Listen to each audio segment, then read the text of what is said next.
کسی گاؤں میں سمیر نامی لکڑہار اپنی بیوی اور بیٹی کے ساتھ رہا کرتا تھا۔ وہ لکڑیاں بیچ کر اپنا گزر کرتا تھا۔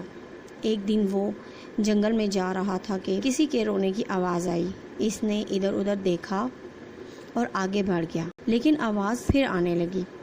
اب وہ آواز کی سمت بڑھا تھوڑی دور جا کر دیکھا تو ایک بچہ رو رہا تھا۔ سمیر نے بچے سے رونے کی وجہ پوچھی تو بچے نے کہا کہ میرے ماں باپ کل اس نہر میں ڈوب گئے اور میں اکیلا رہ گیا۔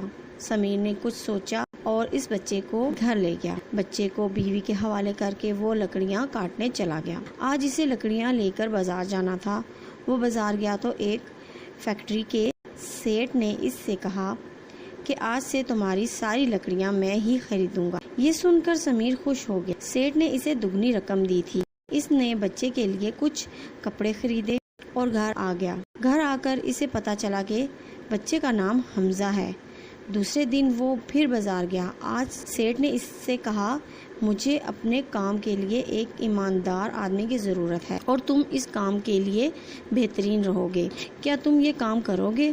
سمیر نے خوش ہو کر کہا ہاں کر دوں گا، اور دوسرے دن سے کام پر جانے لگا۔ اس کی آمدنی بڑھ گئی۔ سالوں سال بیت گئے۔ حمزہ اور سمیر کی بیٹی اب ایک ہو گئی۔ سیٹ اب بوڑھا ہو چکا تھا۔